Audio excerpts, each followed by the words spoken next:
realidad que estamos viviendo, pero no por eso menos rica. Muchísimas gracias de nuevo. Y bueno, me invitaron para dar una plática testimonio sobre mi vida con una de mis 3 hijos, que es de la que voy a estar hablando. Es una plática testimonio. La plática, como ustedes vieron, le puse el título, No digas que no puedes, inténtalo. Este título corresponde al eslogan que sin querer yo acuñé a lo largo de toda la terapia que trabajé con mi hija. Cada vez que ella decía, no puedo, no puedo, que se ponía a llorar, yo le decía repetidamente, no digas que no puedes, inténtalo. Entonces, de ahí viene el título de esta plática, ¿no? Entonces, bueno, antes que nada me gustaría ponerlos en antecedentes. La familia de nosotros, la familia de Mariel, está conformada por mi marido Jorge, por mí y mis 3 hijos. El mayor Jorge, que es ingeniero egresado del tecnológico. La segunda se llama Andrea, es licenciada en Mercadotecnia, egresada de la Universidad de Monterrey. Y la tercera es Mariel, que es de quien les voy a estar hablando, que es mi experiencia, de la cual les voy a estar hablando a lo largo de 1 hora. El impacto en la familia, les quiero platicar de lo que fue el momento del nacimiento de Mariel y cómo fue que llegamos a un diagnóstico y el impacto que tuvo tanto emocional, económico y social. Al momento de que Mariel nació, estamos hablando hace 30 años, bueno, pues no había la cantidad de pruebas que se hacen ahora. Entonces yo creo que básicamente nada más le contaron los deditos y dijeron los trae completos, se ríe, llora, se mueve, la niña está bien. Entonces, bueno, no tuve ningún problema, yo me vine a mi casa con mi hija, muy felices, muy contentos, y empezaron a transcurrir los meses. Por allá del año 2 meses, recuerden que les comenté que yo ya tenía 2 hijos, que soy psicóloga, entonces se supone que ya tenía bastante conocimiento sobre el tema de desarrollo. Resulta que mi hija no tenía nada de arrastre, no tenía nada de gateo, mucho menos caminar. Sabemos por la escala de desarrollo que la locomoción, o sea, el caminar, se establece por ahí de los 10 meses, el año de edad. Entonces, que la niña ni siquiera se girara y que la niña no arrastrara, que son los pasos previos de la locomoción, pues habla de un atraso ya, ¿no? Yo era mamá de 2 hijos y aparte era psicóloga y paradójicamente yo estaba haciendo un despacho de psicología porque yo presumía a mi hija ya no me va a necesitar, muy pronto va a entrar a la escuela y yo voy a volver a mi vida profesional. Y cuando yo estaba estableciendo todos los parámetros para que los maestros pudieran remitirnos al despacho a los niños que tuvieran algún atraso, oye, pues resulta que mi socia, que había sido alumna mía, me decía, oye maestra, es que Mariel no hace esto. Y yo le decía, no, lo que pasa es que Mariel es floja. Oye maestra, pero es que tampoco hace esto. Te estoy diciendo, es floja. Yo veía a mi hija, una niña feliz, que estaba sentadita con su juguetito, disfrutándolo. Entonces, para mí, no era más que floja. Al mismo tiempo, una cuñada mía, que en su familia ya habían detectado un problema de desarrollo, pues también se empezó a inquietar mucho y me empezó a mandar mensajes. Oye, Elsa, Mariel ya tiene 1 año, 2 meses y no gatea. ¿No te hace ruido eso? Pues ya tienes experiencia con 2 hijos. No, hombre, es súper floja, Mariel. Y así empezó a pasar el tiempo, ella me empezó a mandar mensajes, más o menos, ¿qué les diré? Como cada 15 días, y yo no pescaba nada. ¿Por qué no lo pescaba? Si yo tenía el conocimiento de la experiencia y aparte el conocimiento profesional. Porque los seres humanos tenemos lo que llamamos mecanismos de defensa. Y la verdad que los míos son bastante poderosos, debo reconocerlos. Y estos mecanismos de defensa nos defienden de aquellas cosas que son dolorosas, que son difíciles de aceptar. Entonces, bueno, pues yo tenía una venda tremenda sobre mis ojos y no veía lo que no me convenía. Y simplemente para mí, pues era una niña floja. Cuando ya estamos en el año 3 meses, ya había pasado un mes de indirectas y de indirectas, pues de pronto me vuelve a hacer este comentario mi cuñada y casualmente estaba ahí una doctora junto a nosotras y voltea y dice, bueno, es que la verdad yo las he oído ya varias veces hablando sobre esto, pues ¿qué edad tiene tu hija? Le dije 1 año, 3 meses. Dice, pues tu hija es PCI. PCI significa parálisis cerebral infantil. Quiero decirles, y soy bien honesta, quiero ser muy honesta con ustedes, que sentí una rabia, pero me sentí como leona. Yo quería saltar porque la señora la tenía aquí, adelante de mí, en una grada. O sea, me quedaba facilito saltar sobre ella.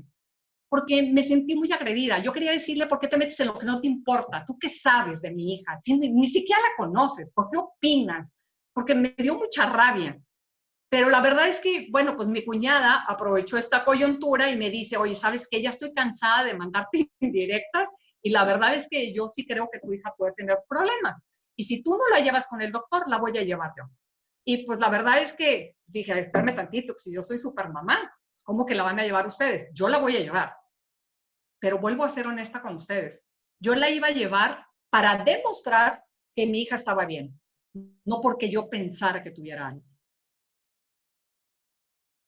El diagnóstico inicial fue disfasia del desarrollo. ¿Qué significa eso? Pues que no está al igual que sus pares, que está un poquito abajo. Pues no suena honestamente tan mal. Yo pensé, es como los aguacates, dale un poquito de tiempo y se madura, ¿no? O sea, bueno, la metí a una terapia motora, a la semana empieza a caminar, debo reconocer que bastante mal, o sea, sin balance, sin coordinación, sin equilibrio, pero yo dije, chao, mi hija ya camina, yo ya cumplí con mi propósito. Pero de ahí ya me vuelve a agarrar el doctor y me dice, señora, digo, sí, su hija ya camina, pero no camina bien, no tiene balance, no tiene equilibrio. Aparte, ya para la edad que tenía, que ya estaba cercano a los 2 años, pues estamos presumiendo que también va a haber un atraso en el lenguaje, porque a los 2 años ya está establecido el lenguaje en un niño. Entonces me dice, señora, esto requiere de terapia, ¿no? Bueno, entonces la dejé en un programa que tenían, que era como un tipo kinder, era un horario toda la mañana y le daban una serie de terapias. Pues en la tarde yo la llevaba a otros institutos, como al DIF, al CRE, la llevaba a un centro de lenguaje, etcétera, etcétera. La llené de terapias. Y así empezaron a pasar los días. ¿Pero qué creen que pasó?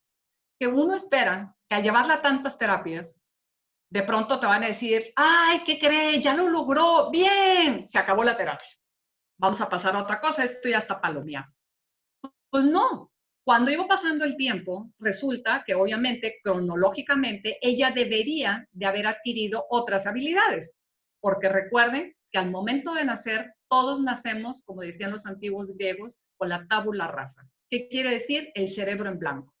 A través de nuestra experimentación, de nuestro estar adentrándonos en nuestro entorno, de tocar, de explayarnos, de probar, de escuchar, de toda esta estimulación que recibimos, es como nuestro cerebro empieza a llenarse de información, que se va a traducir en inteligencia, en recuerdos, en sentimientos, etcétera. Pero pues mi hija tenía el cerebro en blanco, ¿no?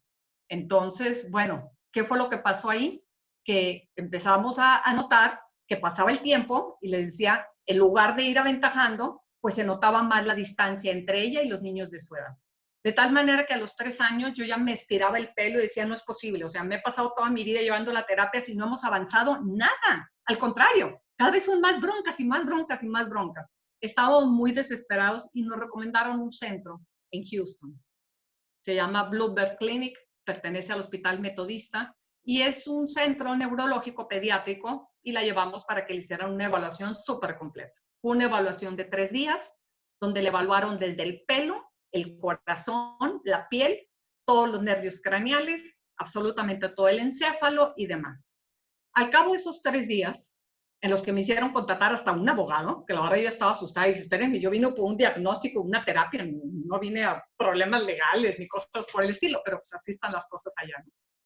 Entonces, al cabo de esos 3 días, nos reúnen en una sala de juntas, eran 14 neurólogos los que participaron en la evaluación de mi hija y el jefe de todos los neurólogos, y yo pedí la intervención de dos psicólogas para que evaluaran todo lo que era inteligencia también, ¿no? Desde el punto de vista psicológico. Pues, ¿cuál va siendo la sorpresa? Que ellos se habían reunido antes de juntarnos a nosotros, cada uno tenía su carpeta, era una sala como de juntas, tengo la imagen aquí grabada. Entramos nosotros, nos sentamos y nos dicen así sin cortapisas, sin anestesia, sin te doy tantita pomada para que no te duela, me la aventaron y me dijeron, pues acabamos de tener una junta y llegamos a la conclusión unánime, su hija tiene parálisis cerebral infantil y retraso mental. volví a tener otra vez la reacción de leona, que les había dicho la vez anterior, pero ahora no me quedé callada. Ahora sí hablé, ahora sí dije, no puede ser.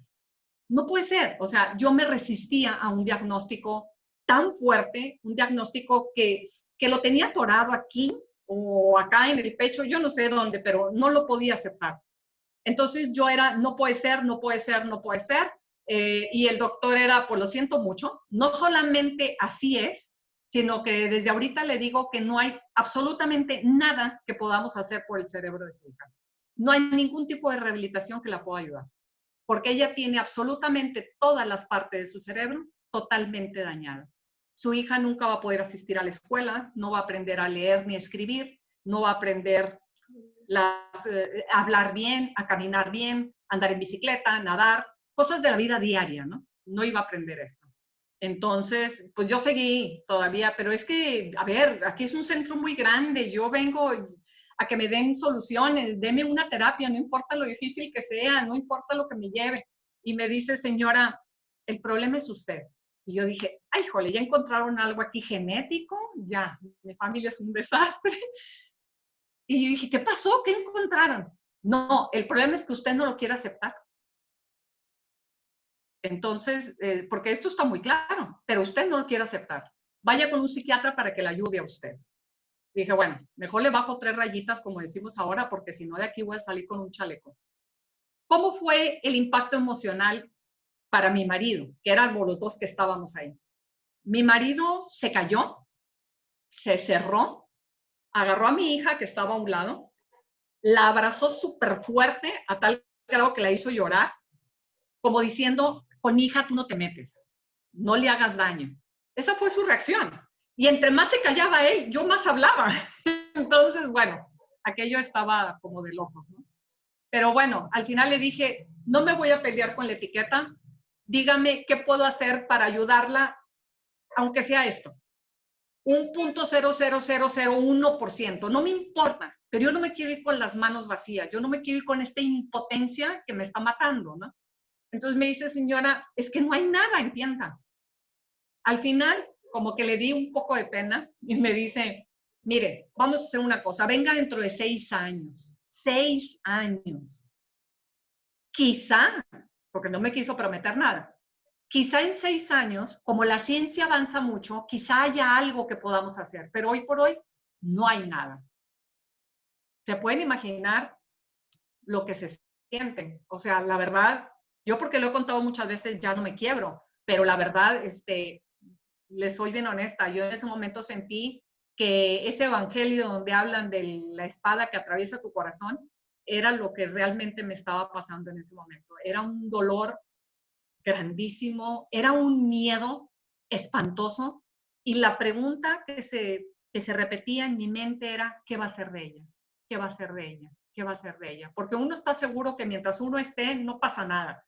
Pero cuando uno no esté como padre, ¿qué va a ser de ella? ¿No? Entonces, bueno, ese fue mi motor. Ese fue mi motor para trabajar, mi miedo. No permití que el miedo me convirtiera en una víctima, sino que decidí tomarlo como el motor, como la motivación para luchar, a ver hasta dónde, no sé. Ellos dicen que nada, vamos a ver. Dios tiene la última palabra. Entonces, económicamente, pues, ¿qué les puedo contar a todos los que tienen papás con hijos especiales? No hay dinero que alcance. Siempre va a haber terapias, siempre va a haber cursos, siempre va a haber cosas. Desgraciadamente es caro todo esto que implica rehabilitación, pero no hay nada que no haga un padre. Y buscas y empeñas y pides prestado y bueno, haces hasta lo imposible, vendes panes o lo que sea para darle a tu hijo esa terapia que tu hijo necesita. Socialmente, ¿cuál fue el impacto? Pues fue muy fuerte porque la terapia que empecé a dar con mi hija, ahorita les voy a platicar, una terapia que yo inicié a los 3 años de edad, que fue cuando regresé de Houston, esa terapia yo la tenía que aplicar, que era una terapia que era del método Filadelfia, donde te aceptan en Filadelfia si tú como madre te comprometes a trabajar con tu hijo. Porque ellos tienen el fundamento filosófico de que no hay nadie más interesado en sacar adelante a un hijo que su propia madre. Entonces, si tú te comprometes, te aceptan y a ti te capacitan. Entonces, fueron 13 años de estar trabajando, trabajando, trabajando, pero era día y noche. porque aunque estuviera dormida, había que seguirle estimulando. Con el cerebro no se descansa. No hay fines de semana porque el cerebro se confunde. No hay con que hay gripa y ahora no trabajamos, lo siento mucho, no importa, tienes que seguir trabajando para que no haya esta confusión o este atraso a nivel cerebral. Entonces, pues socialmente sí nos pegó. A mis hijos, ¿qué fue lo que hice? Yo les había comentado que tenía 2 hijos más grandes. Pues a mis hijos los llené de clases, ¿no? O sea, aparte de la escuela, pues tenían que la clase de taekwondo, la clase de pintura, la clase de baile, la clase de gimnasia, todas las clases que se puedan imaginar para yo poderme dedicar a Mariel y que ellos no resintieran tanto. Hubo un momento en que los involucré, que ya estaban un poco más grandes, y cada uno le hacía un ejercicio a su hermana. Y eso me permitía tener 10 minutos para poder ir al baño, ¿verdad? O para poderme meter a bañar y poder tener esta tranquilidad de que alguien de la familia le estaba haciendo el ejercicio. Pero bueno, vamos a continuar. Estas son algunas de las terapias que yo manejé con Mariel. Como les decía, la llevé al CRE, que pertenece al DIF, aquí en Nuevo León, y que, bueno, manejaba las terapias de lenguaje y terapia motora. También le llevé a un centro de escucha para trabajar toda esta parte del lenguaje, en un centro neurológico que se llama SENA, donde inicié con esta terapia motora en un principio, y luego un programita ahí sensorial y de pensamiento, etcétera. El método Filadelfia, que fue el que yo apliqué, que lo usé 13 años, que fue lo que más me ayudó para sacar adelante a mi hija. Usé una terapia también con factor neurotrófico de crecimiento celular. Esto era a través de ampolletas, de vacunas, que es un factor neurotrófico, son células extraídas de bovino nonato. ¿Por qué bovino nonato? Pues porque no se puede sacar células de un ser humano, ¿verdad? Entonces, se encontró que las proteínas que contienen los neurotransmisores del cerebro son 32 y el bovino nonato tiene 16. Entonces, pues esto iba a ayudar a potencializar los ejercicios. O sea, haz de cuenta que era como darle doblemente el ejercicio, ¿no? Entonces, con el factor celular más el ejercicio, era como ponerle levadura al pan. Trabajé también la terapia auditiva de Tomatis, que era una estimulación auditiva, y la integración auditiva de Vera. Porque acuérdense que todo lo que entra al cerebro entra a través de los sentidos, ¿ok? Entonces, tú estimulas el sentido del oído y el primer órgano sensorial beneficiado es el oído, pero repercute en beneficio a todas las áreas del cerebro. Era impresionante. Cuando yo trabajaba, por ejemplo, la terapia auditiva, yo veía como que había una confusión, como que se me iba para atrás mi hija en locomoción o en pensamiento o en la vista. Yo decía, en la torre, ya se me está desconchiflando todo aquí, ¿no? Pero no, más bien lo que estaba pasando era que estaba recibiendo una estimulación nueva, estaba teniendo nuevas conexiones neurológicas y de pronto era como una confusión, se reconectaba, establecía nuevas vías de comunicación y había un crecimiento general a nivel cerebral. Entonces, bueno, también trabajé el método SOI, que es un método de pensamiento. Entonces, no me voy a meter muy a detalle en todo esto porque seguramente ustedes son más expertos que yo en terapias, pero es para que se den una idea. Este es el esquema de desarrollo que maneja Doman de la Cato, es el de Filadelfia. Nada más rápidamente les voy a decir. Normalmente el diagnóstico se hace a través de imágenes, a través de pruebas psicológicas, a través de estudios de electroencefalograma, ¿no? Para hacer un diagnóstico de un funcionamiento cerebral. En Filadelfia, la evaluación que hace es funcional. Yo llevé mi altero de pruebas, imagínense, llevaba como, no sé, miles y miles de pesos en pruebas psicológicas, en estudios de resonancias magnéticas, de todo lo que se puedan imaginar. Llego con el doctor, los agarra y los tira a la basura. Yo lo quería matar, ¿verdad? ¿Qué le pasa? ¿Por qué los tira? Me dice, nada de eso me sirve. Yo voy a ver cómo funciona el cerebro de su hija. Entonces, si ustedes vemos en esta tabla, la línea de abajo, la línea roja, corresponde al momento del nacimiento. ¿Y qué es lo que manifiesta un ser humano al momento de nacimiento en las diferentes capacidades como la visual, auditiva, táctil, movilidad, lenguaje y la capacidad manual? Son reflejos. Cuando un bebé nace, únicamente tiene reflejos. Y de ahí va ascendiendo hasta que llega al total dominio de cada una de las capacidades. Bueno, en teoría, así debe de ser. Entonces, al evaluarla a mi hija o cualquier niño que va, ubicaba exactamente en qué casillero se encuentra. Y de ahí partíamos en la rehabilitación. Entonces, vamos a hablar así rapidísimo de la parte motora. La parte motora, como yo decía, cuando empecé a trabajar Filadelfia, pues mi hija ya caminaba, pero caminaba muy mal. Se caía, caminaba como pingüino, con los brazos extendidos, vivía llena de moretones, de cortadas, se iba para atrás, se iba para adelante, para todos lados se caía, como una borrachita, ¿no? Entonces me decía el doctor, es que su hija, aunque camine, está mal, porque es como un edificio. Si los cimientos no están bien, aunque tengas un tercer piso ya construido, este edificio se te puede caer. Entonces, yo tenía que regresarme en el esquema evolutivo para empezar desde el primer movimiento que hace un bebé, que es girarse en la cama. Después, enseñarle a arrastrarse correctamente con un patrón cruzado. Después, a gatear, que la verdad el gateó por 10 años, nunca le quitó el gateo, es el mejor ejercicio para cualquier tipo neurológico y para cualquier tipo de estimulación. Vaya, aunque ustedes no tengan ningún problema, yo les recomiendo que gateen. Pónganse una rodillera si quieren, pero ahí convergen. Sí, porque sí duelen las rodillas.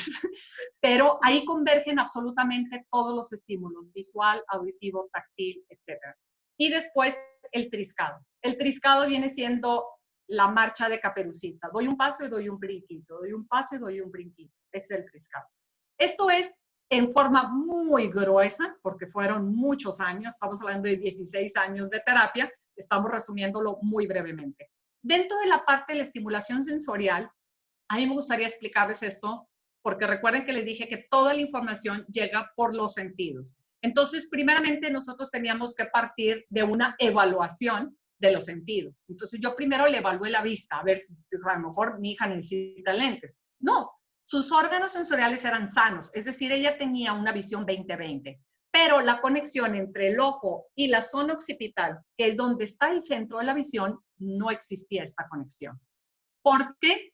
Quizá este cableado, recuerden que en el cerebro todos son conexiones neurológicas, como si fuera un cableado eléctrico. Posiblemente había interrupciones en este cableado, o a lo mejor esta cubierta de mielina, que viene siendo como la cubierta plástica de los cables, estaba interrumpida, de tal manera que el estímulo no llegaba.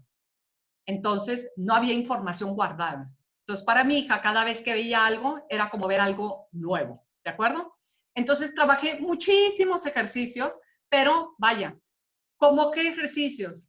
Como ejercicios de pelotas grandes, inflables, para que ella las atrapara, ejercicios con lámparas, también, por ejemplo, un ejercicio como este, que era una pelota de esponja, que estaba colgada del marco de la puerta, debía llegar hasta la altura del ombligo, y con un rodillo de estos que usamos para amasar, tenía 3 fragmentos de colores, y yo le decía, pégale con el verde, pégale con el rojo, pégale con el azul. Entonces, era una forma de estarla estimulando. ¿Qué fue lo que logré después de darme cuenta de que sí se logró la rehabilitación visual? Que cuando iba en el coche, de pronto noté que un día mi hija se maravillaba por lo que veía en la calle. ¡Wow!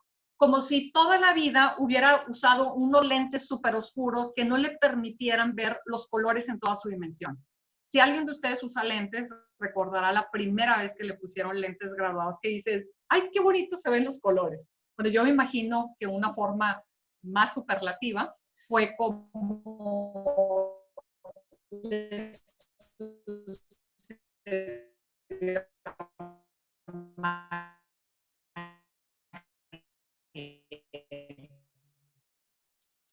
yo, mi hija ni siquiera reaccionaba a esto. Entonces, ¿qué era lo que hacía yo? Me ponía fuera de su vista y agarraba 2 tapas de lámina, de cacerolas, y las chocaba como si fueran platillos, ¿no? Entonces, pues imagínense el grito que pegaba el inocente, ¿no? Pero yo lo que buscaba era estimular, que escuchara, que se asustara, para que pudiera percibir este sonido. Cuando estos sonidos estridentes, fuertes, ya fueron captados, fui variándole. Ahí les puse unos ejemplos, panderos, sonajas, trompetas, de diferentes tipos de sonidos en diferentes ubicaciones espaciales para que ella pudiera ubicar el origen del sonido. Después, bueno, pues ya empezamos a trabajar con tipo loterías de sonidos, donde veíamos sonidos de la casa, cómo suena una licuadora, cómo suena la lavadora, cómo suena la regadera, el baño cuando se descarga, etcétera. Son muchísimos los ruidos de la casa. los ruidos de los transportes, los ruidos de la naturaleza, los ruidos que hacen los seres humanos. De estos, Mariel, de esta terapia auditiva, ¿cuál es la que tú recuerdas como la que más te gustó? La teoría de los sonidos, que venía con un cassette, venía que la risa del señor, lo buscaba en la tabletita. Ok. De que el niño llorando, él lo buscaba. Ok. Y se me olvidó preguntarte, de la vista, ¿cuál fue el ejercicio que más te gustó? De la linterna. Explica en qué consistía la linterna. La linterna consistía en estar en un cuarto a oscuras. Mi mamá tenía una linterna y yo otra. Y yo tenía que seguir a mi mamá haciendo la misma figura que ella hacía. Me encantaba estar ahí. Noté yo con esto igual, maravillarse por los sonidos, por favor bájale porque me duele. Ay, estás hablando muy fuerte. Dices, wow, qué padre, ¿no? Ahora, el olfato. El olfato es un sentido que es muy importante porque el olfato va estrechamente ligado al sentido del gusto. Entonces, ¿cómo trabajé yo la estimulación del olfato? Al principio, por instrucciones del médico, eran bolsitas de plástico que cada día tenía que ir incrementando diferentes variables. Entonces, bueno, pues empecé con 3, al día siguiente tenían que ser 6, luego el otro día tenían que ser 9 y pues después ya estaba todo bien complicada, ¿verdad? Porque para sacar aromas está cañón. Pero al cabo de unos 6, 7 días yo empecé a notar que los aromas se me estaban mezclando porque el propio plástico emite un olor y se contaminaban. Entonces conseguí frasquitos de vidrio como aparecen ahí en la imagen y ahí puse loción de papá, perfume de mamá, pinol, lavatrastes, mostaza, orégano. Entonces agarré todas las especies, todas las cosas como el café, todas las cosas que emiten olor, perfumes, etcétera, y siempre lo presentaba este estímulo del frasquito asociado con una tarjeta, con una imagen, y yo le daba una explicación. Por ejemplo, le ponía el café molido y mientras ella lo estaba oliendo, todo siempre es con cronómetro y todo es sistemáticamente en el mismo orden. Entonces, mientras ella estaba oliendo el café, yo le enseñaba la fotografía del café y le decía, qué rico, como el café que mami y papi toman en la mañana. Y así le iba explicando. Ya después de haberlo trabajado por un tiempo, ya solamente le daba los olores y le preguntaba a qué olor correspondía. Ya cuando estábamos a un nivel de excelencia, conseguí un juego que se llama Smellery, que fue hecho en España. Es un juego que tiene más de 60 frasquitos y son básicamente flores y frutos, únicamente, que todos los conocemos. Bueno, quiero decirles que este juego se los he llevado a mis alumnos del TEC en todos los semestres. Han sido 12 semestres que se los he llevado y cerca del 1%, exagerando el 2%, le han atinado a una fragancia, una fragancia. Mariel logró de las 50 y tantas fragancias atinarle a más de 40. ¿Ok? O sea, desarrolló un sentido del olfato bastante, bastante fuerte, ¿no? Entonces, creo que sí te gustó bastante, ¿verdad? Después, el sentido del gusto también lo trabajé muchísimo porque este sentido del gusto me trajo muchos dolores de cabeza.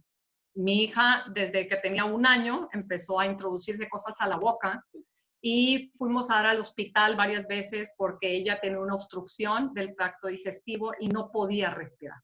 Entonces, la primera vez con una pija, mi hija no respiraba, agarra el coche y vuélale al hospital porque está obstruyendo la tráquea. Y así le siguió. Luego ya caminaba. Imagínense una niña que camina, pero como no tiene desarrollado el sentido del gusto, ella buscaba estimularlo. Y ya se metía al lodo. ¿Y qué otras cosas te metiste? A ver, platica. Una pelota de la Matatena, una moneda de 100 pesos de los de antes. O sea, bastante grande. Un globo. Lodo. Lodo, arena. De todo se metió. Y lo último fue una zanahoria. El caso es que varias veces fuimos al hospital. Imagínense lo peligroso que es un globo que se puede quedar atorado. Bueno, olvídense. Pero la última de la zanahoria sí tuvieron que operarla porque la zanahoria se trozó y se fue a un pulmón y a otro pulmón. Entonces hubo que operarla para sacar los fragmentos de la zanahoria zanahoria y estuvo en cuidados intensivos bastante grave. Y cada vez que yo decía, ¿pero qué puedo hacer con esto? Me decían, es que tiene una fijación oral. Dije, es que yo ya no quiero etiquetas, quiero soluciones. Ya de etiquetas ya estoy hasta acá. Cuando yo trabajé el sentido del gusto, cuando lo desarrollé, desapareció como por arte de magia. ¿Cómo fue que lo trabajé? Ahí les va. En una charolita de foam ponía una cucharita de azúcar, una cucharita de sal, una cucharita con jugo de limón y un gotero con Campari, que es un licor, que al principio sabe dulce y después te deja un sabor amargo. En ese orden, azúcar, sal, limón y Campari, en ese orden se lo tenía que dar por 30 segundos con cronómetro. Entonces yo mojaba la punta de mi dedo y lo que hacía era seguir este patrón. En la lengua se encuentran las papilas que determinan los sabores. Entonces, en la punta de la lengua está el sabor dulce. Entonces, por 30 segundos yo mojaba mi dedo en azúcar y se lo ponía en la punta de la lengua. Y luego le daba agua y ella ni un gesto. Hacía lo mismo con la sal y ella no hacía gestos. Con el limón mojaba en Q-tip, se lo ponía por todo el contorno de la lengua. Imagínense, yo estaba salivando así de que el ácido y mi hija no hacía gesto alguno. Y el Campari, pues tampoco, para ella era como si fuera agua, cualquiera de estos 4 elementos. Después de estarle estimulando, por ahí de los 2 meses de estar trabajando el sentido del gusto, de pronto empezó con el dulce, con el azúcar. Y pues como yo soy súper buena mamá, decía, pórtate bien, haz toda la terapia y te regalo la cucharita de azúcar. Despuésito, como a los 15 días, empezó, guácala, o sea, no quiero la sal. O sea, ya empezó a rechazar lo salado. Después empezó a hacer esto con el ácido, ¿no? Y dije, bien, bien, ya estamos despertando. Y al último, sobre los 3 meses, se vomitó con el Campari. ¿Qué pasó? El resultado fue que dejó de introducirse objetos a la boca. Ella ya había despertado a los sabores, empezó a decir, esto no me gusta, esto sí me gusta. Esta parte no me gustó tanto, ¿verdad? Porque antes se comía todo lo que le daba y ahora pues ya se había vuelto bastante piquis. Esto no me gusta, esto sí me gusta. Pero dejó de correr peligro, ¿no? Entonces fue algo muy padre en su desarrollo. El último de los sentidos, pero no por eso el menos importante, es el sentido del tacto. Porque el sentido del tacto aporta el 70% de toda la información que recibimos en el encéfalo. O sea, todo nuestro cuerpo es tacto. Con tacto recibimos información sobre temperatura, si está frío o está caliente, si corre aire o no corre aire, si algo es pesado o es ligero, si algo está rugoso o no está rugoso. Incluso, por ejemplo, si vamos en una motocicleta, aunque yo traiga mis ojos cubiertos, yo me puedo dar cuenta si la moto va a una alta velocidad por los receptores que tengo en la piel.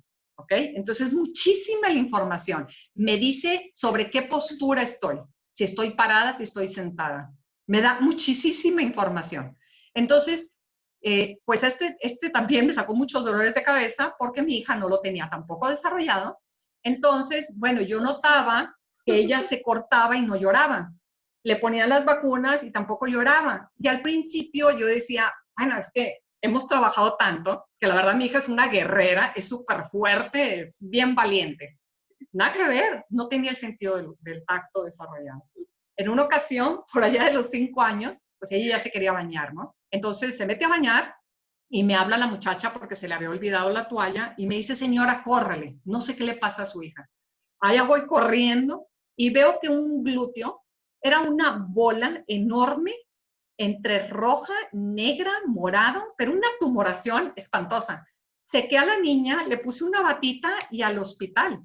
Le hicieron muchísimos estudios porque pensaban que había problemas con su coagulación, que a lo mejor había una hemofilia o no sé, porque ella, pues cómo era posible que tuviera esa tumoración y ni siquiera se había quejado. Entonces, el sentido del tacto es muy importante para la supervivencia. Es nuestra alarma, es la que nos dice si algo está mal dentro de nuestro cuerpo y no tenerlo desarrollado es muy peligroso. Entonces, ¿cómo empecé a trabajarlo? Bueno, pues uno de los ejercicios, no se alcanza a ver en la cámara, entonces mejor lo voy a describir, era que imagínense que ella tenía 3 añitos, entonces yo le pedía que pusiera su brazo extendido, se agarrara fuertemente de la orilla de la mesa y con el puño cerrado yo le pagaba desde la parte proximal hasta la parte distal, pero era súper fuerte, con todas mis fuerzas, por todos lados. Claro que lo hacía, jajaja, ahí va un elefante caminando y no sé qué, y inventando historias. Dije, no vaya a ser que esta niña crea que violencia doméstica, que la odio, cosas por el estilo, ¿no? Pero es bien difícil, es bien difícil. Ahora me da risa, pero en ese momento causarle dolor, bueno, que ella no lo sentía en realidad, es difícil, ¿no? Esto lo hacía con los brazos y con las piernas. Obviamente la caja torácica no, porque pues podía lesionarle algún órgano. Empezó a despertar. ¿Qué otra cosa hacía? Las fibras, que ahí las puse, las fibras verdes, estas para lavar trastes. Antes de bañarla, la niña sin ropa le frotaba toda su piel con la fibra seca. Le dejaba la piel como tomate, rojísima, pero a ella no le dolía. Poco a poco empezó a percibir, le empezó a calar las texturas a esponjas, otro tipos de ixtle, de cepillos, que caminara sobre el pasto, que experimentara con la arena, con la plastilina, con el agua, hasta terminar con experiencias con pluma. Hacía yo figuritas sobre diferentes partes del cuerpo. ¿Cuál fue el resultado de haber trabajado con el sentido del tacto? Pues de no tener nada de sensibilidad, de no sentir ni siquiera la experiencia de una cortada, a llegar a decirme, mamá, me le quitas la etiqueta porque me calma. Entonces, fue algo padrísimo.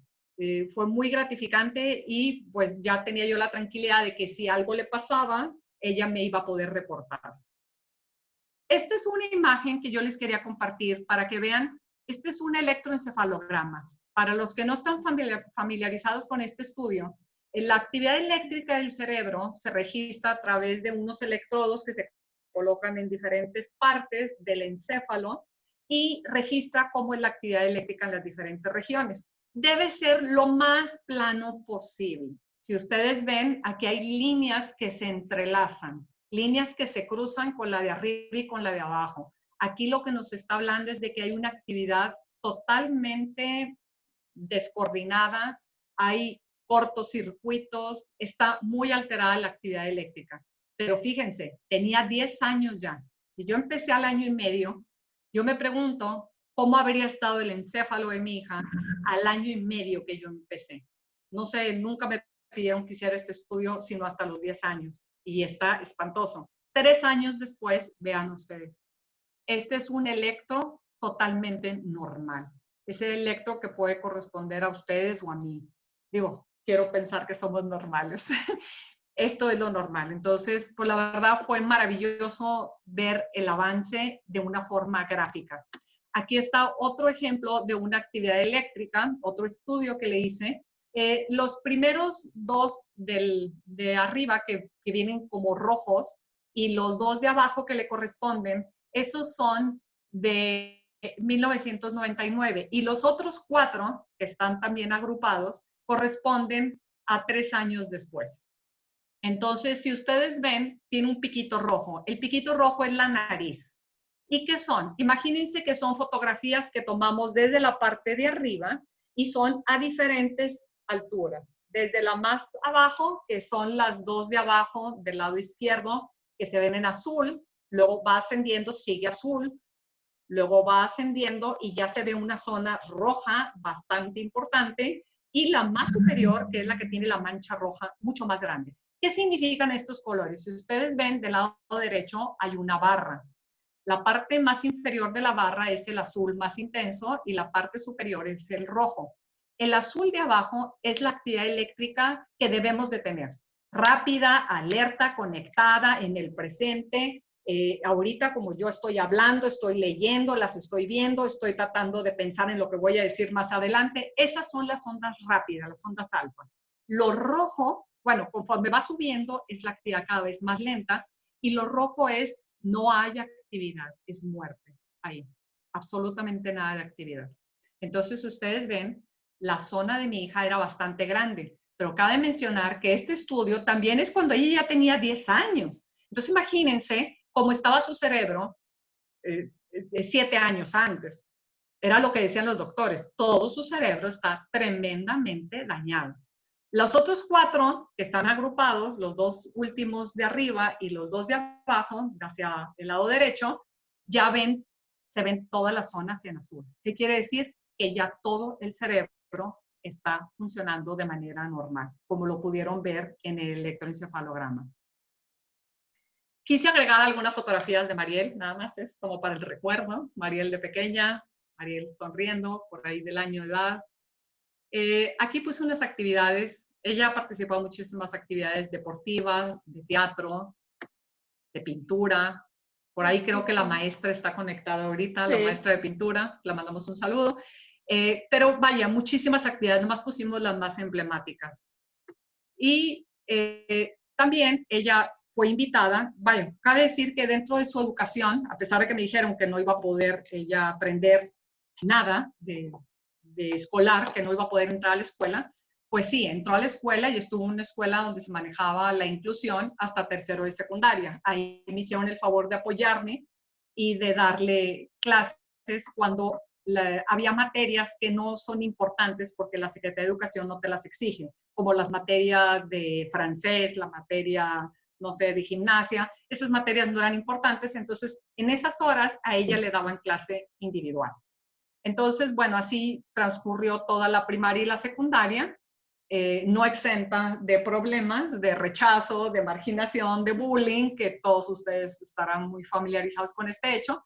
Pero ya una vez que termina la secundaria, cursa la preparatoria en el método abierto, sistema abierto.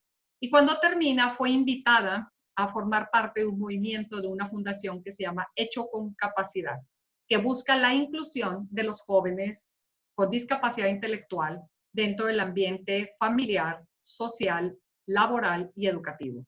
Entonces se presentan en todos estos escenarios, ellos son los protagonistas, ellos son los que formaron la fundación, son los que están al frente de la fundación y dan pláticas para concientizar y buscar esta inclusión. ¿Cuál ha sido una de tus experiencias más padres de pertenecer a este movimiento?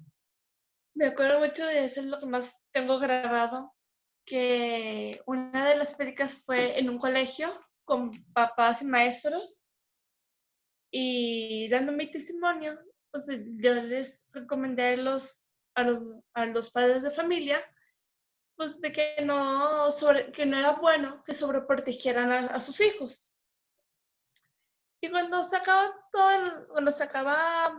el congreso, voy al baño y me topo a la mamá que me había hecho una pregunta. Y me topo llorando. Y digo, ¿qué pasó aquí? Pero regresa a mí y me dice, gracias. Yo, gracias por qué o qué. No, gracias porque me abriste los ojos. Y yo, ok, de nada, pues, qué bueno. Entonces, el llevar el mensaje a los padres de familia ha sido lo más gratificante para ti de este movimiento. Sí. Muy bien. Bueno, pues este movimiento publicó su libro, que se llama Hecho con Capacidad, que habla de estas 7 historias, de estos 7 jóvenes emprendedores que buscan la inclusión. Y también Mariel ha participado en diferentes tipos de trabajo. ¿Cuáles han sido, Mariel? Trabajé en un colegio como maestra auxiliar, desde maternal hasta primaria. ¿Y el otro trabajo? Y el otro trabajo fue en un consultorio de nutrición. ¿Qué hacías ahí? Ahí recibía a los clientes y les cobraba y todo. Muy bien. Y ahorita, bueno, pues por esto de la pandemia, el consultorio tuvo que cerrar. Está haciendo las citas de manera virtual y, bueno, nos quedamos sin trabajo, pero eventualmente vamos a volver al trabajo. También hemos vivido, gracias al tecnológico, la experiencia de biblioteca humana, donde el eslogan es consulta a una persona en lugar de un libro. Esta biblioteca humana, bueno, ya ha habido 4 o 5 versiones, ha buscado empoderar a las personas con discapacidad. Entonces, por ejemplo, la primera experiencia fueron 28 personas con diferentes tipos de discapacidades. Fue padrísima. Cada una tenía su público y este público se iba rotando para escuchar diferentes testimonios de diferentes tipos de discapacidades. Fue increíble la experiencia. Les digo, en Monterrey ha sido un éxito. Háganlo ustedes en Guadalajara. Les aseguro que va a estar fabuloso. Y de esta primera experiencia, bueno, pues surgió un libro que se llama Voces Anónimas, tomo 5, porque los tomos anteriores han sido dedicados a otras actividades estudiantiles del TEC.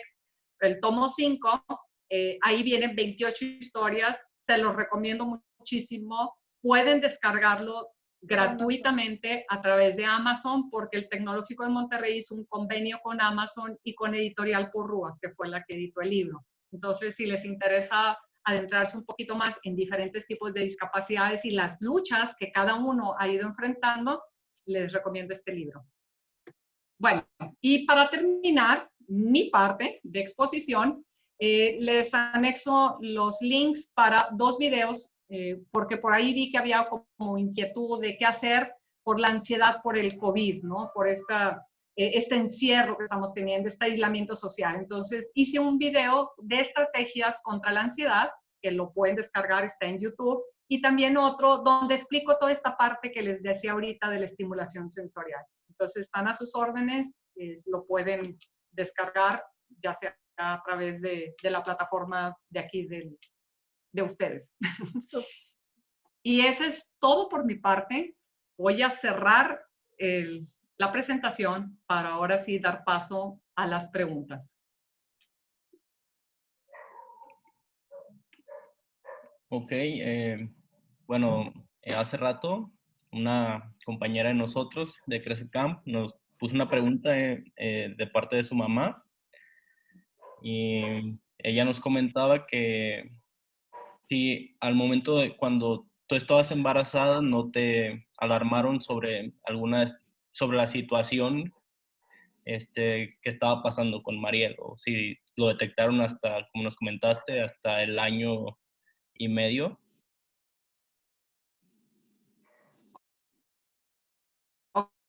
Ok, mira, es una pregunta importante. Realmente no se detectó nada. Sí hubo un factor aquí en el embarazo. Cuando yo tenía 6 meses, de embarazo, resulta que mi marido tiene un problema con la columna. Entonces lo ponen en cama y le dicen no te debes de mover absolutamente nada. Se fue la ayuda que yo tenía, la ayuda en casa, y mis 2 hijos mayores se enferman de varicela, pero tapizados de varicela. Entonces era un trabajo extenuante, cuidarlos, que no se rascaran por aquello de las cicatrices, bañarlos a cada rato, estar girando a mi marido mide 2 metros, entonces es una persona bastante grande, estarlo girando, más el aseo, más la comida, pues empecé con contracciones, ¿no? Entonces, estamos hablando que tenía 6 meses de embarazo. Él sale, fue 1 mes lo que estuvo en cama, sale de cama y yo voy con el médico y me dice, tienes amenaza de parto prematuro. Me pusieron en reposo absoluto hasta que nació Mariel, a base de inyecciones. ¿Qué es lo que creemos que pasó? Que hubo una hipoxia, es decir, una reducción en el suministro de oxígeno. Muy probablemente fue en esa época, porque fue una carga muy fuerte de trabajo y de estrés. Ok. Bueno, también nos pregunta Lore que si puedes compartir el nombre del estudio que le hicieron en Houston, el que fue de 3 días. Mira, es que no es un estudio, es una evaluación completa. Bueno, en Houston es el estudio que determina el neurólogo que te va a ver. Era una evaluación, te digo, muy completa porque abarcaba absolutamente todo. Abarcaba desde la piel, el cabello, el corazón, los nervios craneales, el encéfalo, absolutamente todo. No recuerdo los nombres porque fue hace 29 años y seguramente los estudios son totalmente diferentes, pero yo ni siquiera lo solicité. Yo dije, tengo una niña que tiene este problema, quiero que la evalúen y la diagnostiquen. Y ellos determinaron qué era lo que era necesario hacer.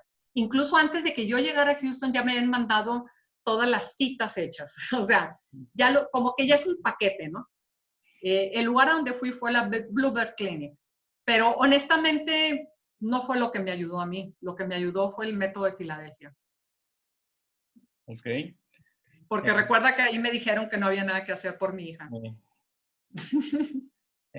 Aquí nos comenta Monse López que, bueno, te voy a leer el mensaje. Dice, hola, buenas tardes. Le quería preguntar, ¿qué cree usted que se puede hacer con mi hermanito Él tiene ya 19 años, pero sigue teniendo la mente de un niño. Tiene autismo y déficit de aprendizaje. Fue a terapia de pequeño, pero eventualmente mis papás ya no la pudieron pagar y dejó de ir. Algunas actividades que recomienda que pueda hacer mi hermano: dice, es una persona ansiosa y se molesta cuando lo sacan de su zona de confort.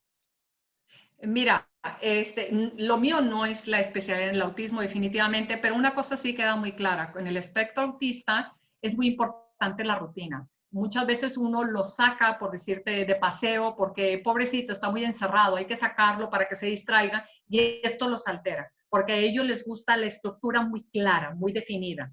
Otra cosa, yo lo que haría sería darles terapias auditivas. Eso es súper importante porque el 99% de las personas que padecen autismo tienen una hipersensibilidad auditiva y esto los hace comportarse de maneras muy extrañas, muy pareciera antisociales o agresivos o se golpean, pero lo que sucede es que nosotros en el oído tenemos una serie de filtros que imagínate cuando tú llegas a una fiesta y la música está a todo lo que da y tú recién entras y dices, híjole, no escucho nada. Y a los 10 minutos estás platicando como si nada. Ya filtraste todos los sonidos y únicamente estás focalizándote en la frecuencia que te interesa. Y los demás los pusiste en off, ¿ok? Pero no todo el mundo tiene esta capacidad. Y extrañamente o curiosamente, el espectro autista tiene este problema. Entonces se da terapia. ¿Para qué? Para trabajar, es como si fuese una clase de aeróbics para estos músculos que están en la parte media del oído, porque el oído se divide en 3 partes, externa, media e interna, y de esa manera vas a desarrollar estos filtros para que al niño no le duelan los oídos. Imagínate que yo de pronto me paro y en tu oído te grito. ¿Te puedes imaginar el dolor? Eso es lo que ellos sienten. Por eso gritan, por eso golpean, porque tienen una hipersensibilidad. Y el problema es que si a mí no me duele, yo supongo que a ti no te debe doler, pero no funciona así. Entonces, yo sí le daría la terapia. La que yo recomiendo es la de Vera, terapia auditiva de Vera. La tienen en México, la tienen en muchísimas partes. No recomiendo Tomatis. Yo la llevé, no me sirvió, pero aparte es peligrosa. Vera abarca todo el espectro, es mucho más económica, es mucho más rápida y mucho más eficaz. La otra la di 2 años y después descubrí que era muy peligrosa y no le ayudó nada, absolutamente nada. Okay. Bueno, nos comenta aquí, la pregunta fue de Carlos Rueda, él también ha trabajado con nosotros en Crece Camp y te agradece demasiado por compartir todo esto con nosotros y que felicidades a Mariel por todo el avance que has tenido. Muchísimas Muchas gracias. No sé si alguien más tenga una pregunta que me la quiera mandar por el chat. O si quieren abrir los micrófonos ya se acabó la presentación. Uh-huh. Si quieren, la pueden hacer directamente ustedes. Hola, buenas tardes.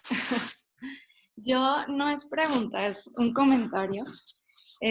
Bueno, primero que nada, pues quiero agradecerles por compartir su historia, porque ya sea que le llegue a alguna persona que está pasando por este proceso familiar, a mí me deja con una reflexión súper bonita, que es cómo a veces no disfrutamos lo que tenemos, o sea, desde sentir el sabor de una comida, eso que platicabas del tacto, no sé, o sea, todo. Y creo que esa reflexión se me queda también para este tiempo de encierro, que a veces nos quejamos por muchas cosas, y creo que es disfrutar todas esas pequeñas y grandes cosas de las que estamos formados, ¿no?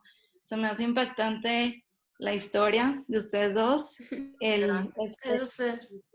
y Mariel, pues tú también, todo lo que has avanzado y lo he visto y vivido de carne propia. De verdad les agradezco y espero que lleguen a mucha gente y pues espero que haya ayudado esta pequeña reflexión, porque sí creo que hay que agradecer todos nuestros sentidos y todo pues lo que tenemos y disfrutarlo, ser conscientes de eso, porque también siento que a veces hacemos las cosas tan en automático.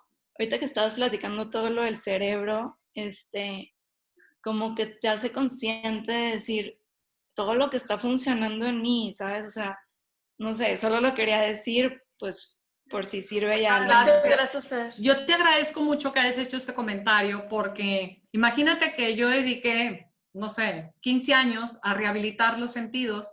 Entonces, cuando yo me encuentro de pronto jóvenes, sobre todo jóvenes, que ponen los audífonos y que están escuchando música a un volumen muy alto, le digo, no puede ser. Están destruyendo el oído, porque el oído no se puede defender cuando tienes el estímulo tan próximo. Entonces, les digo, por favor, hay que ser bien conscientes. A la hora de usar audífonos, moderar el volumen, porque la pérdida auditiva no se recupera para nada. Y tenemos jóvenes que están padeciendo sordera por exposición a sonidos muy fuertes, porque el oído no se puede defender. Entonces, qué bueno que lo dices. Hay que cuidarlo, hay que valorarlo, porque de veras, pues es nuestra forma de interactuar con el entorno a través de los sentidos. Muchas gracias. Gracias, Fer. Yo también les quería hacer un comentario. Las quería felicitar a las dos. Primero a ti, Elsa, por, pues como nos comentaste, te dijeron no se puede hacer nada. Y pues como nos dijiste, ¿no? No hay que rendirnos, no hay que dar las cosas por hecho y hay que intentarlo. Yo creo que muchas veces nosotros damos las cosas por hecho y ni siquiera pues tenemos el valor a lo mejor de intentar algo, pero pues yo creo que una persona pierde más al no hacerlo, no hacer el esfuerzo, que si de verdad lo intentara y no lograr el objetivo. Y a ti, Mariel, pues por todo, de verdad muchas felicidades. A mí pues, se me hizo muy impactante todo y de verdad te felicito. Y te quería preguntar que qué fue lo que a ti se te hizo más difícil en todo el proceso. Muchas gracias de antemano. Y mira, se me hizo más, no sé qué, no te puedo decir exactamente qué fue lo más difícil para mí, porque no recuerdo mucho. Uh-huh. ¿Pero de lo que recuerdas?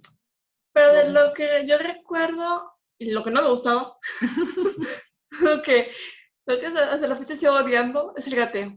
Pero como decía Ma, es importante. Uh-huh. Sí, o sea, siempre que íbamos con el doctor, que era cada 3 meses, era por favor dile que ya no me ponga gateo, ya no puedo. Y le decía al doctor, oiga doctor, no habría manera de que le quitara, y me dice, entiéndalo señora.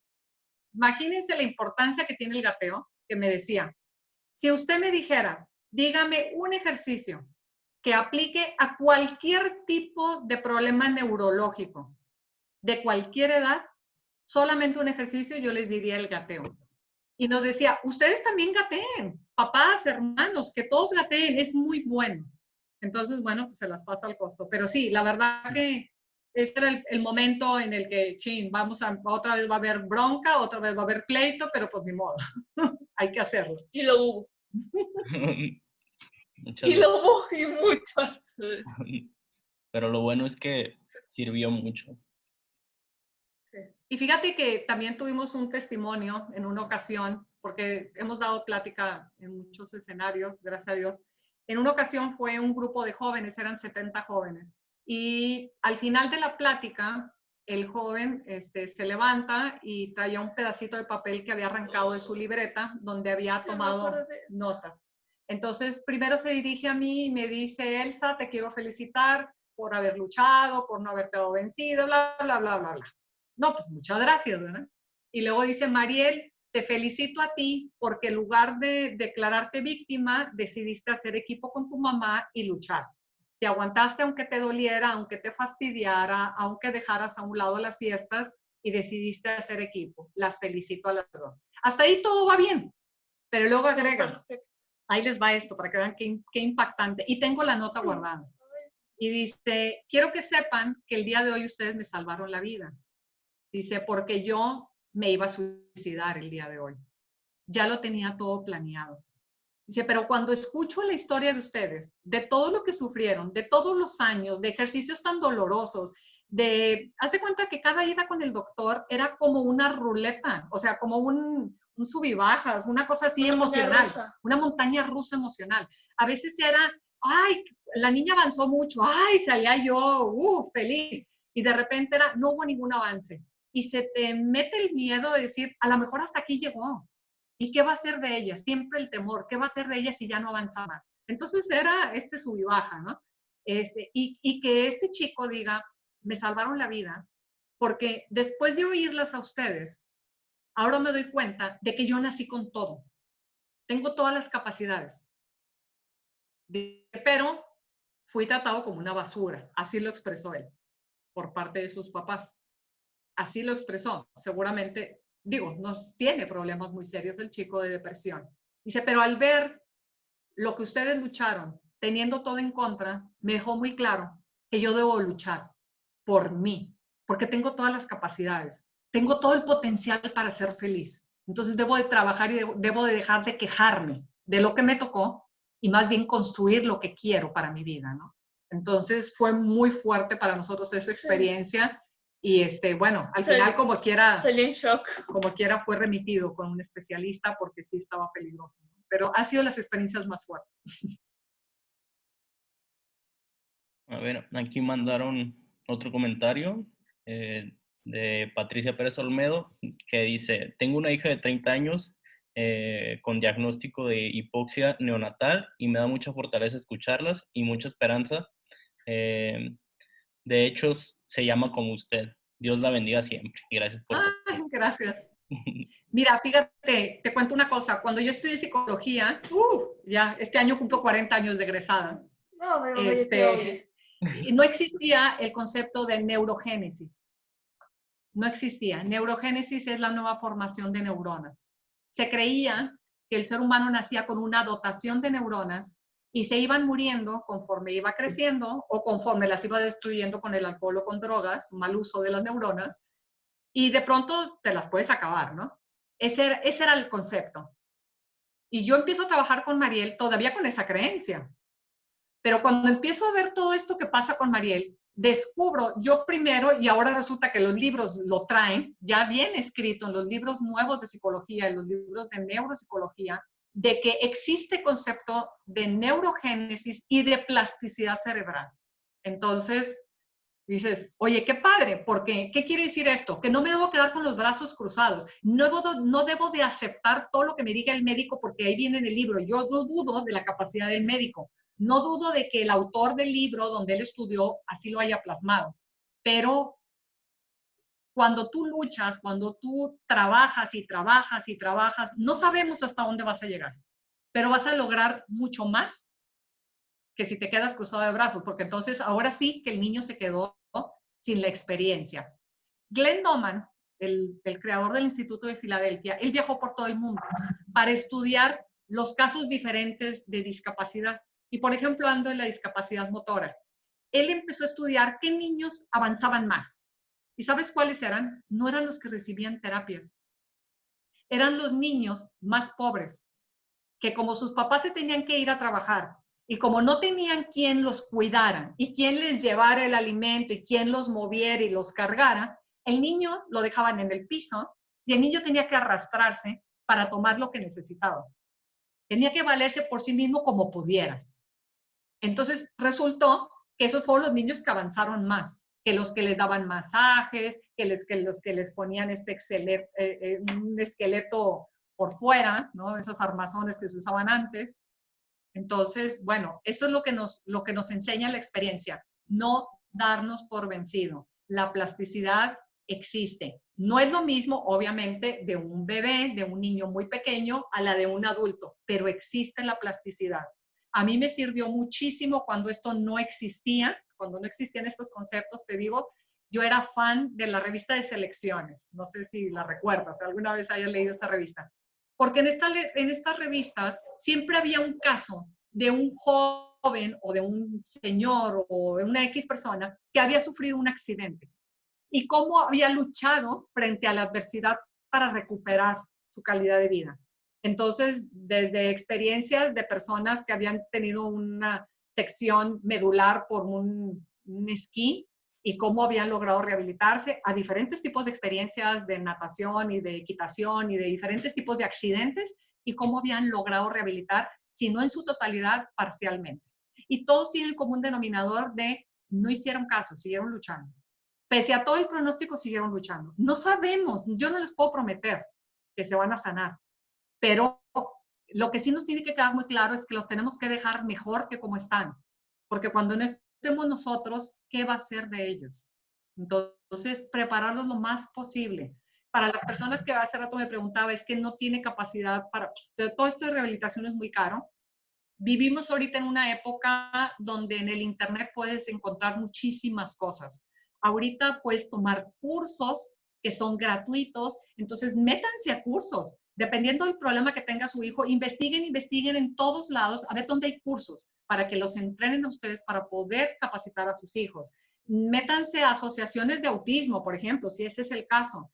¿Y qué tipo de terapias podemos dar? Dame instrucciones. Yo en una de las ocasiones le dije, yo no te puedo pagar para traértela. Mejor a mí dame la capacitación, véndeme el libro y yo vengo una vez cada 2 meses y te pago una consulta, pero yo trabajo, porque no te puedo traer al niño, ya no puedo pagar más. Entonces, siempre hay maneras en las que podemos agenciarnos las terapias, ¿no? Ese es mi mejor consejo. Muchas gracias. No sé si alguien más quiera hacer una pregunta, comentar algo. Que muchas gracias por su conferencia y es de admirar el trabajo y por todo lo que han pasado usted y su hija y solo quiero decirle que nos inspira mucho a todos. Muchísimas gracias, Mónica. Te agradecemos tus palabras y ojalá que esto haya sido para motivar a todos los padres de familia a seguir luchando. Nuestro tesoro son nuestros hijos, no nos podemos dar por vencidos. Sí. Y si les interesan los videos, me haces saber, Daniel, y te mando los links. O a lo mejor los puedes descargar, no sé. Pero si les interesa el video de la ansiedad que hice, estrategias contra la ansiedad, te lo mando. Te mando el link. Muchas gracias. Ok. ¿Alguien más o sería todo?